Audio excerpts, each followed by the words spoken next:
नमस्कार, मैं कुणाल कृष्ण। आप देखना शुरू कर चुके हैं कृषि संगम। आज हमारे चैनल पर संवाद के लिए मौजूद हैं डॉक्टर मिथिलेश कुमार राय, सस्य वैज्ञानिक, कृषि विज्ञान केंद्र मधेपुरा।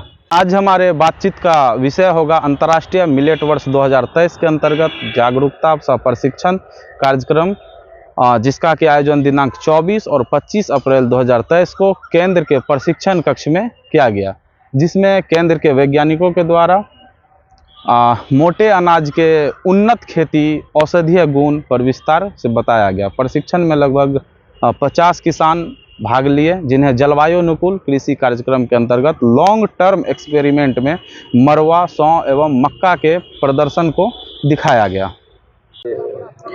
ये देख रहे हैं कि मरुआ या इसको रागी कहते हैं या इंग्लिश में इसको फिंगर मिलेट्स कहते हैं। ये इसको जो है आप यह C4 क्रॉप है, मतलब कि यह धान मक्का जैसे करते हैं उसी तरह से ये भी माने कई सीजन में भी होता है। और इसके लगाने के इसमें अलग अलग तरीका से लगाया गया है। एक तो आप पहले खेत को जोत करके उसमें पानी डाल करके और रोपा किया गया है, यानी उसको तर बतर कर लिए रोप दिए।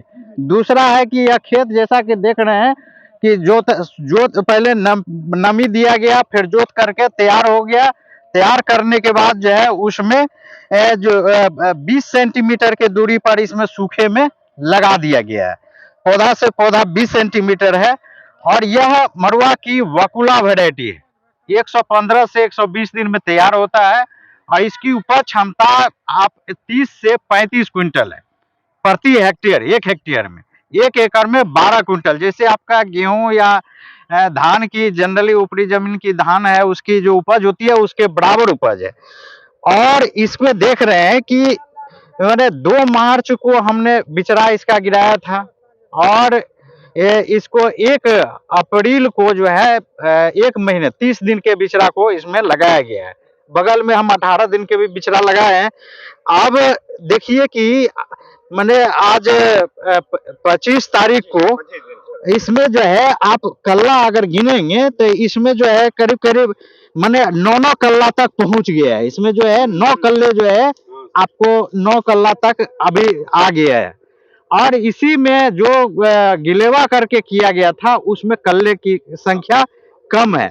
अब इसमें जैसे पोषक तत्वों की जो प्रबंधन करते हैं, इनमें 60 किलोग्राम नाइट्रोजन, 30 किलोग्राम फास्फोरस और 30 किलो पोटास बहुत कम मात्रा में आवश्यकता होती है। ये मरुआ की खेती के लिए देखिए, जो यह मिलेट मोटे अनाज है, मोटा अनाज भारत सरकार ने देखा कि इतना बीमारी फैल रहा है और इसके चलते इसमें क्या है कि जो मोटा अनाज है उसमें खाद की कम आवश्यकता होती है, पानी की कम आवश्यकता है, रोग और कीट का प्रकोप कम होता है और इसमें जो है पोषक तत्व भरपूर है। इसी को देखते हुए या मैंने 2018 में राष्ट्रीय मिलेट वर्ष के रूप में मनाया गया और भारत सरकार के पहल पर जो 160वां अधिवेशन था रोम में हो रहा था, तो उसमें जो खाद्य एवं कृषि संगठन जो है उसको ये प्रस्ताव दिया गया भारत सरकार की ओर से कि यह अंतर्राष्ट्रीय मिलेट वर्ष के रूप में 2023 की स्वीकृति दी जाए। कभी भी पेंडिमिथलिन का छिड़काव करते हैं तो साइड बाई करें, पीछे हटते हुए करें, नहीं तो जहां पर पैर पड़ जाएगा वहां घास जन्म जाएगा।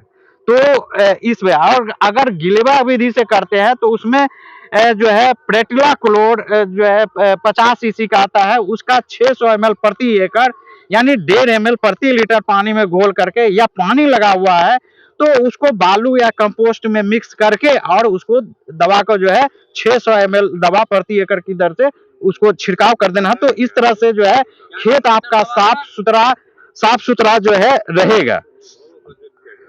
तो इस तरह से आप अगर बढ़िया से खेती करेंगे। अब टॉप ड्रेसिंग की बात है, जैसे पहले जैसे अभी गर्मा रोपाई की गई है तो इसमें जो है सिंचाई की आवश्यकता होती है, तो 2 से 3 सिंचाई आप कर लेंगे।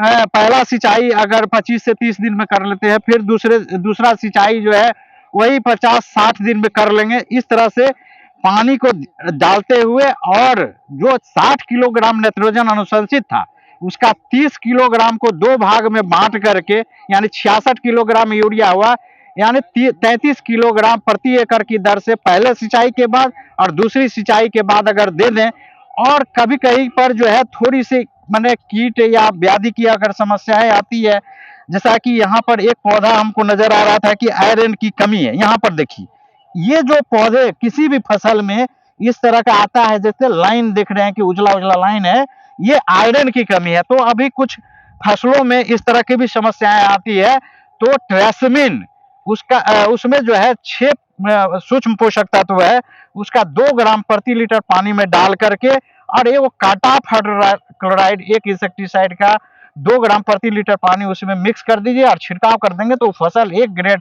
हरा भरा और अच्छा उत्पादन आपको मिलेगा। और खास करके गर्मा की रुपाई आप 15 फरवरी से लेकर के 15 मार्च तक, अंतिम मार्च तक या तो सीधी बुआई भी कर सकते हैं, नमी दे दीजिए, जीरो टिलेज मशीन से जो है वही डीएपी जो आपका 30 किलो है यानी 67 किलो आया, उसको उसमें डाल करके बीज और उसको बुआई कर देंगे, लेकिन नमी अच्छी होनी चाहिए। तो आप डायरेक्ट भी स्विंग कर सकते हैं, और इस तरह से आप इसका खरपतवार नियंत्रण, सिंचाई प्रबंधन और देख रेख करके आप अच्छी उत्पादन प्राप्त कर सकते हैं। धन्यवाद।